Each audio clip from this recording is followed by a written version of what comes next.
Draw and explain 7 state process diagram. તો આ question most IMP question કહીશું GTU exam માટે, ઇન્ટરનલ એક્ઝામ માટે બી. આ ક્વેશ્ચનના અંદર આપણે જે પ્રોસેસ સ્ટેટ ભણ્યા છીએ એને ડાયાગ્રામમાં રિપ્રેઝન્ટ કરીશું, એને 7 સ્ટેટ કઈ કઈ છે એને સમજીશું. તો સૌથી પહેલાં તો આ 3 મેઇન સ્ટેટને સમજવી જરૂરી છે કે રેડી, રનિંગ અને બ્લોક સ્ટેટ. તો રેડી સ્ટેટ કઈ સ્ટેટ કહેવાય કે જ્યારે મેં બ્રાઉઝર ઉપર ક્લિક કરી તો browser was ready to start, તો કે રેડી સ્ટેટમાં હતું. મેં જ્યારે બ્રાઉઝર સ્ટાર્ટ થઈ ગયું એમાં મેં કંઈ સર્ચ કરી રહ્યો છું, એના અંદર હું કોઈ ઓનલાઈન ગેમ રમી રહ્યો છું, કોઈ એવી એક્ટિવિટી કરું છું જેના પર મારા બ્રાઉઝર પર લોડ આવે છે, તો એ રનિંગ સ્ટેટનો પાર્ટ છે. હવે મેં બ્રાઉઝર જોડે કોઈ કામ કરવાનું આપ્યું એને, જેના અંદર એને થોડો ટાઈમ માટે પોઝ લેવો પડ્યો, તો એ રનિંગ સ્ટેટમાંથી બ્લોક સ્ટેટમાં જતું રહ્યું.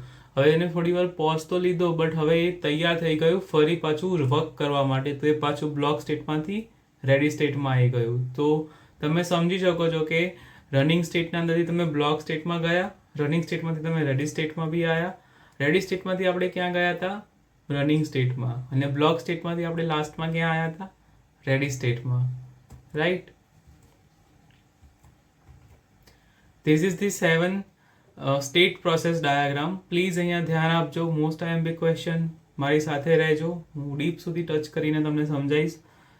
સૌથી પહેલાં ન્યૂ, જ્યારે પ્રોસેસ ક્રિએટ થાય છે that's representing as a new process, new create થાય છે, એડમિટ થઈને સ્ટાર્ટ થઈને એ રેડી સ્ટેટમાં જશે. પ્રોસેસ સ્ટાર્ટ થઈને રેડી સ્ટેટમાં જશે. નાવ રેડી સ્ટેટ ચેક કરશે, okay it's good, ready to go, આગળના નેક્સ્ટ સ્ટેજ પર એને લઈ જવાની છે.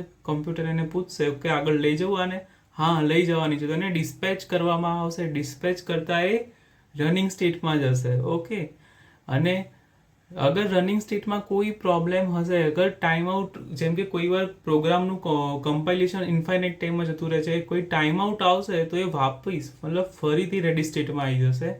અને જો રનિંગ સ્ટેટના અંદર એનું બધું પરફેક્શન સાથે હશે તો એ રનિંગ સ્ટેટના અંદર પોતાનું રનનું જેનું જે ટાસ્ક હતું એ ફિનિશ કરશે ને લાસ્ટમાં એક્ઝિટ મારી લેશે.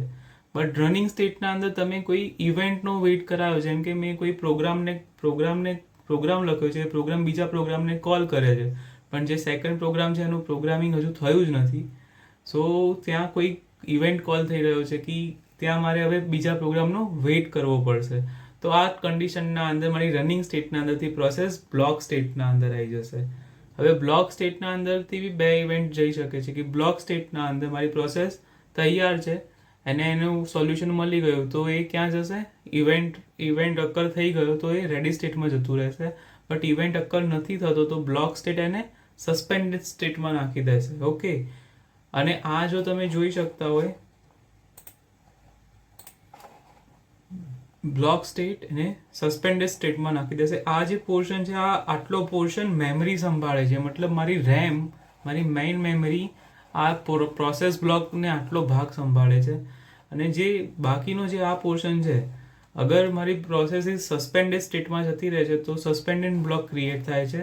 સસ્પેન્ડેડ બ્લોકને, ન્યૂ પ્રોસેસીસને આ બધો ડેટા મારો પરમાનન્ટ મેમરીમાં એટલે સેકન્ડરી સ્ટોરેજ ડિવાઇસમાં સ્ટોર હોય છે. ઓકે, અગર રેડી સ્ટેટના અંદર અગર કોઈ પ્રોબ્લેમ આવે છે તો એ સસ્પેન્ડ રેડી સ્ટેટમાં જશે.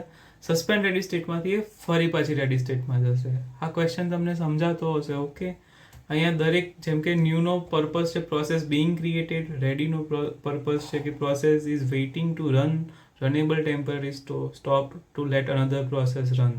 મતલબ પ્રોસેસ રેડી એવું કહે છે કે રેડી થઈ ગયું છે રન કરવા માટે, એને કમાન્ડની જરૂર છે કે okay late start. Running process એવું કહે છે કે પ્રોસેસ ઇઝ સીપીયુનો યુઝ કરીને પોતે રન થઈ રહી છે. બ્લોક સ્ટેટ એવું કહે છે કે અત્યારે રન નહીં થાય, એમાં કંઈક પ્રોબ્લેમ છે, એને પહેલાં ફિક્સ કરો પછી રન થશે. ઓકે, સો આ હતો તમારો 7 માર્ક્સનો કન્ટેન્ટ જે રાખતો, આ 7 માર્ક્સમાં પૂછી શકાય most IMP question, 7 state process model. Thank you.